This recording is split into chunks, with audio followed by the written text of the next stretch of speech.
या शहरातील आणि जिल्ह्यातील अशा पद्धतीचे सन्माननीय नागरिक आणि त्याचबरोबर सर्व प्रशासकीय अधिकारी यांच्या उपस्थितीमध्ये आजचा हा कार्यक्रम पार पडला। या कार्यक्रमाच्या निमित्तानं कोल्हापूरच्या विकासासाठी महाराष्ट्राच्या एकूणच प्रगतीबरोबर कोल्हापूरला सुद्धा महाराष्ट्रात सर्वात प्रगतीपथावर घेऊन जाण्यासाठी सुद्धा संकल्प आजच्या कार्यक्रमाच्या निमित्तानं आम्ही सर्वांनी केलेला आहे। गोकुळच्या विद्यमान संचालक मंडळाला मुदतवाढ द्यायला कोर्टानं नकार दिलेला आहे। एकूणच काय प्रशासक येणं हे जवळपास निश्चित झाले आता। ते प्रशासक येणं ही औपचारिक बाब आहे। मी आपल्याला सांगतो की यापूर्वी सुद्धा जो कायदा झाला त्या कायद्याप्रमाणे ज्या दिवशी मुदत संपते त्या दिवशी त्या सगळ्याचा प्रशासकानं चार्ज घेणं हे अपेक्षितच आहे। निवडणूक चालू करण्याबद्दलच्या सूचना दिलेल्या आहेत कोर्टानं आणि आता निवडणूक स्टार्ट होते त्यावेळेला प्रशासक जरी असला तरी ती औपचारिकता असते। पण या सगळ्या कोर्टाच्या निर्णयानंतर शिवाजी पाटील आणि आमदार हसन मुश्रीफ यांच्यामध्ये वाकडी बघायला मिळते। गंभीर प्रकारचे आरोप शिवाजी पाटील करतायत। आबाजी त्याचबरोबर अरुण डोंगळे यांच्यावर ईडी कारवाई होणार अशा पद्धतीचं भाकीत देखील शिवाजी पाटलांकडून केलं जातं। नाही, आता गोकुळची निवडणूक सुरू आहे त्याच्यामध्ये थोड्याशा प्रत्येकाच्या मतांतर भूमिका आहेत त्यामुळे सुद्धा तसे आरोप प्रत्यारोप होत आहेत।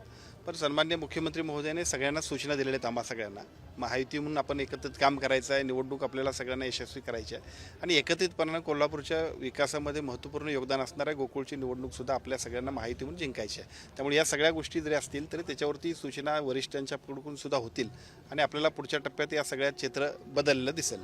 कन्फ्युजन करणारे भाषा कुठेतरी घसरताना दिसते। नाही, त्याच्याबद्दलच्या सूचना सन्माननीय मुख्यमंत्री महोदय निश्चितपणे देतील। शेवटी काही मतमतांतर आहेत पण याचा अर्थ असा नाही की आम्ही सगळेजण एकमेकाचे शत्रू आहोत।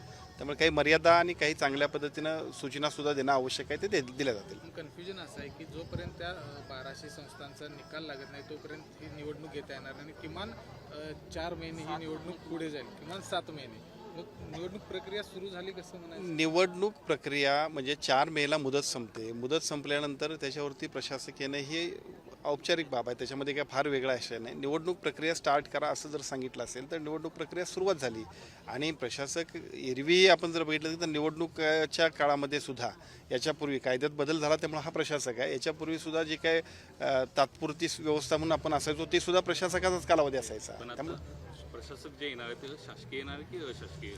तर याच्याबद्दलच्या सूचना विभागाच्या वतीनं दिल्या जातील। त्या सूचना विभागाच्या वतीनं दिल्या जातील त्याप्रमाणे आपल्याला पुढच्या टप्प्यात लक्षात येईल। पण असंही समोर आले की एक बातमी, प्रशासक जर आले तर आम्हाला गृहीत धरू नका अशा पद्धतीचे काही उपमुख्यमंत्री एकनाथ शिंदे यांनी बोललेले आहेत किंवा काय? कारण असं काही नाही। महाराष्ट्राचे मुख्यमंत्री आदरणीय देवेंद्रजी फडणवीस साहेब असतील, महाराष्ट्राचे उपमुख्यमंत्री आमचे नेते आदरणीय एकनाथजी शिंदे साहेब असतील किंवा सन्माननीय उपमुख्यमंत्री आदरणीय सुनेत्रावहिनी पवार साहेब असतील, या तिन्ही नेतृत्वाने आम्हाला सूचना दिल्या आहेत की आपण सगळ्यांनी एकत्रित लढायचं आहे। गृहीत धरू नका असं नाही, आपण महायुती म्हणावं त्यामुळे आपण सगळ्यांनी एकसंघपणानं काम केलं पाहिजे अशाच पद्धतीच्या सूचना देत। मी पेपरला वाचलं, मला वाटतं लोकमतला काय ते होतं, मी आजच मुंबईहून आलो तर मला असं वाटतं की आपल्या सगळ्यांच्या बातम्यांनी सुद्धा वस्तुस्थिती आणि बातम्या या दोन्हीचा मेळ घालत गेलो तर बरं होईल।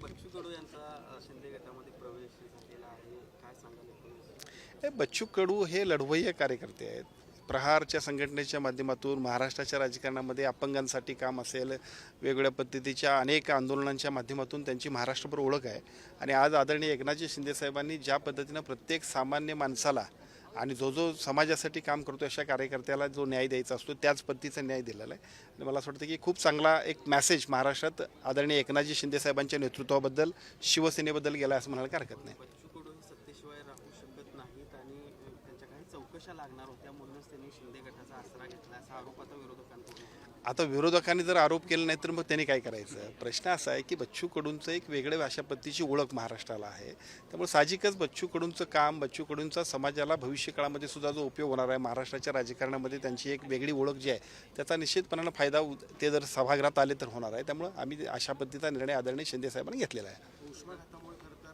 मृत्यूचं प्रमाण तर वाढलेलं नागपूर असेल, जालना असेल, आरोग्य विभागाचे काय ॲडवायझर येतात? नाही, यापूर्वीच्या पेक्षा सुद्धा उष्णतेचं प्रमाण यावेळेला खूपच आहे। टेम्परेचर ज्या पद्धतीनं वाढलं आहे ते सगळं बघितल्यानंतर त्या ठिकाणी जे काय सार्वजनिक आरोग्य विभागाच्या वतीनं व्यवस्था केलेल्या आहेत त्या व्यवस्था अजूनसुद्धा गतिमान म्हणजे अजूनसुद्धा त्याच्यामध्ये सुधारणा करण्यासाठीच्या सूचना दिल्यात. विशेषतः नागरिकांना आमचं आव्हान आहे की ज्या पद्धतीचं टेम्परेचर किंवा एकूणच उष्णताची लाट आहे ते बघितल्यानंतर थोडंसं आवश्यकतेप्रमाणेच घराबाहेर पडा. दुपारच्या काळामध्ये कामासाठी किंवा अन्य कामासाठी सुद्धा जेव्हा जातोय त्यावेळी थोडंसं टाळण्याचा प्रयत्न केला तर बरं होणार. कारण उष्माघाताचे ज्या पद्धतीनं एकूणच बळी जाण्याची आपल्या सगळ्यांना जी भीती वाटते त्या सगळ्यासाठी फक्त प्रिव्हेन्शन करायचं असेल तर शक्यतो आवश्यकतेप्रमाणेच आपण या उन्हामध्ये आपण जावं एवढीच विनंती करू. राहिला विषय सार्वजनिक आरोग्य विभागाच्या व्यवस्थेचा, राज्यातल्या सर्व ज्या ठिकाणी उष्णतेची लाट आहे अशा सगळ्या जिल्ह्यांमध्ये तिथं बेड्सची जी काही उपलब्धता आहे तिथल्या यंत्रणेला सूचना दिलेल्या आहेत. आवश्यकतेप्रमाणे सर्व उपाययोजना सार्वजनिक आरोग्य विभागाच्या वतीने केल्या जातात.